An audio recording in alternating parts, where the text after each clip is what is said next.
Baik, terima kasih. Assalamualaikum warahmatullahi wabarakatuh. Yang terhormat Bapak Moderator, Bapak Supriyantoro sebagai Ketua Ikatan Konsultan, kemudian guru saya Pak Iwan Aryawan.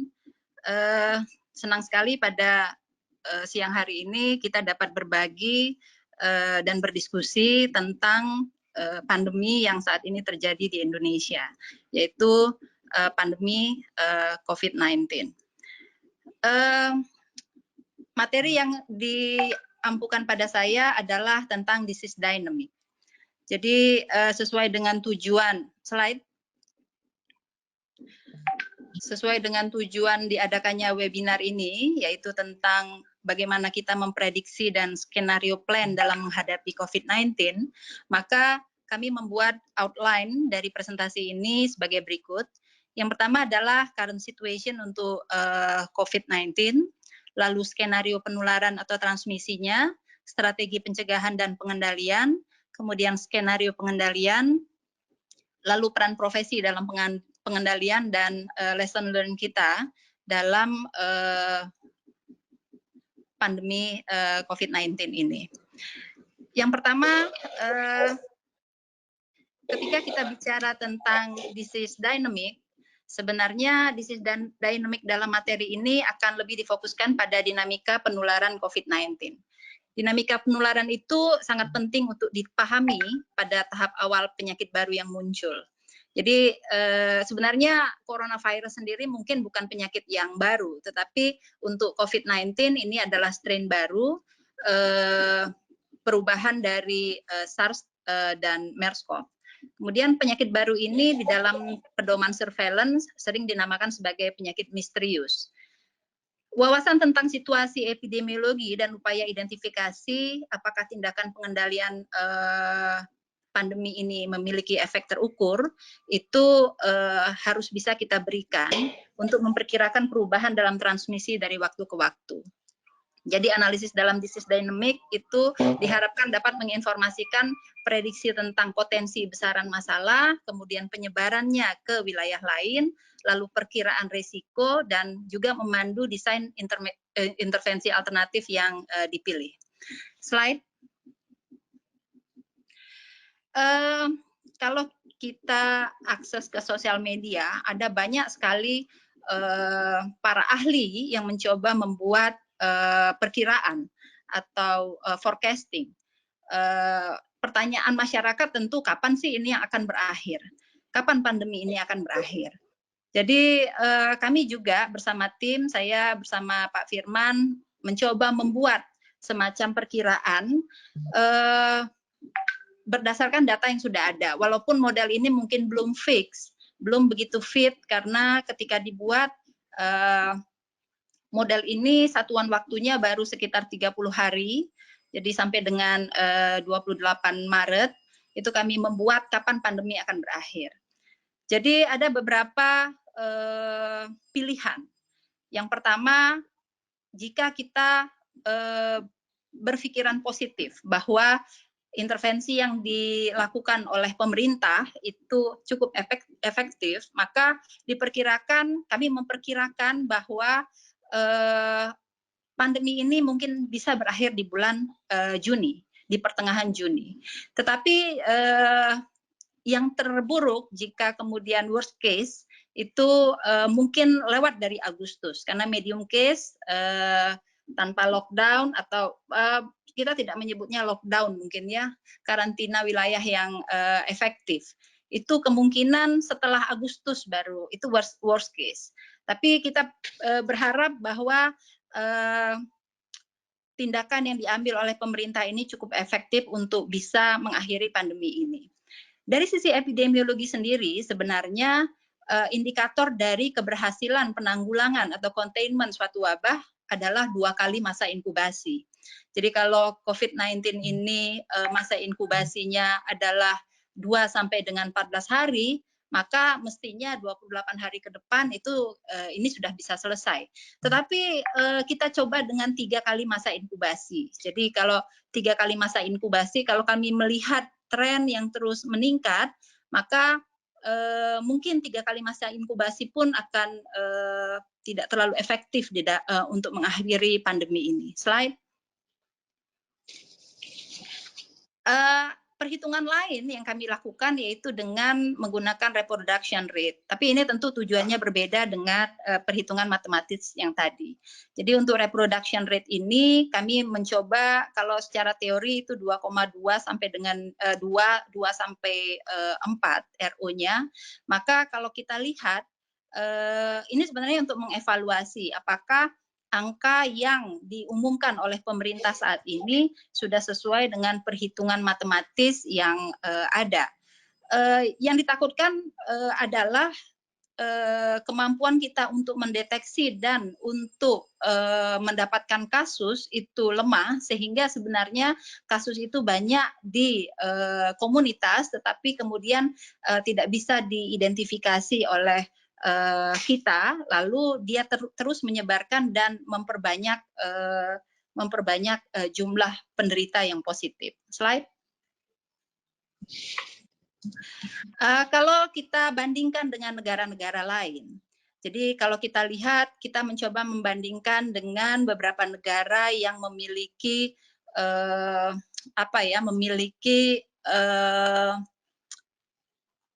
critical case, seperti misalnya Italia.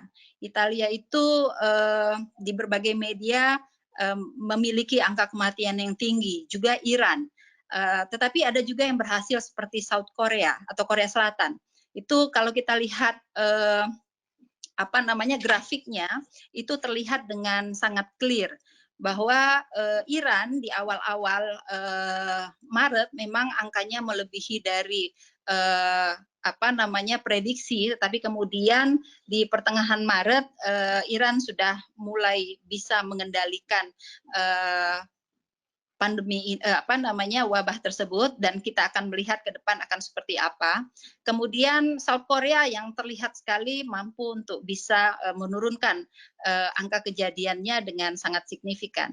Sementara kita masih terus meningkat kejadian yang diumumkan oleh pemerintah, dan kita akan melihat ke depan apakah prediksi-prediksi kita ini sesuai dengan perhitungan yang kita lakukan. Slide.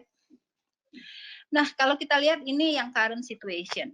Jadi tren penambahan kasus dan kematian pada bulan Maret, karena kita pertama kali diumumkan di 2 Maret, itu kalau kita lihat sepertinya kalau diumumkan peningkatan kasus kita itu kok sepertinya naik terus, karena sebenarnya yang diumumkan adalah jumlah. Dan kita di epidemiologi kita jarang sekali membuat perhitungan dengan hanya number, dengan jumlah.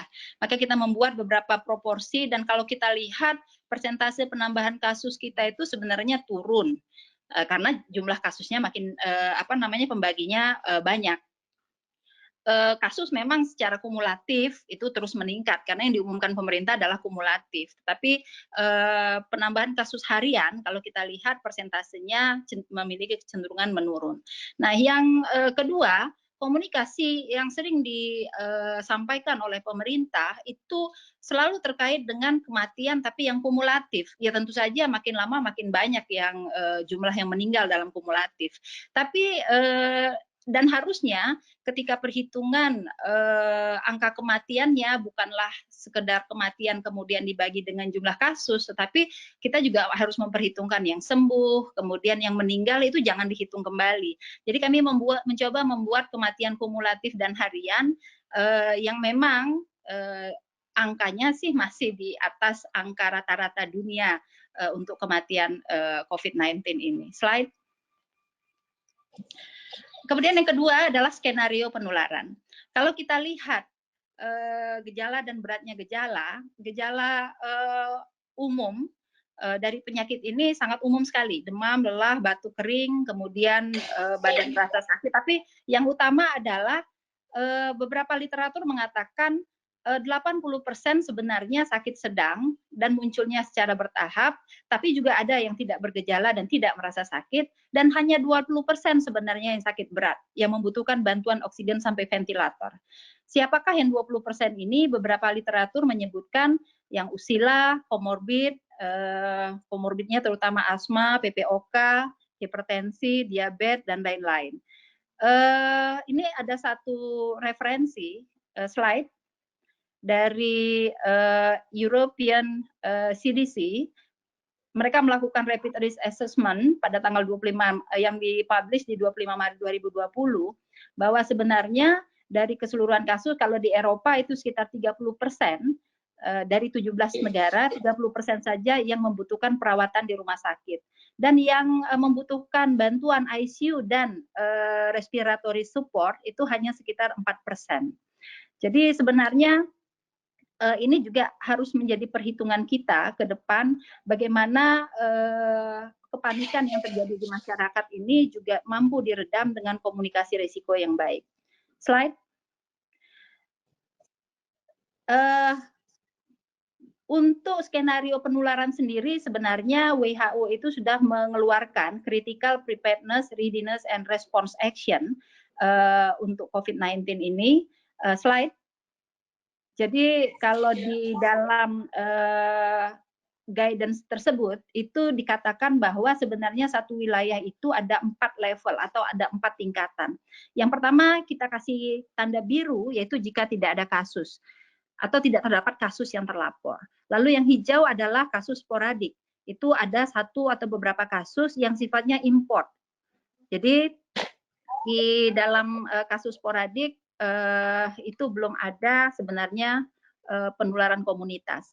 Lalu yang ketiga adalah klaster kasus. Nah, di klaster ini ada didominasi penularan lokal yang berkaitan dengan rantai penularan. Jadi satu kasus di dalam klaster itu link saling terkait.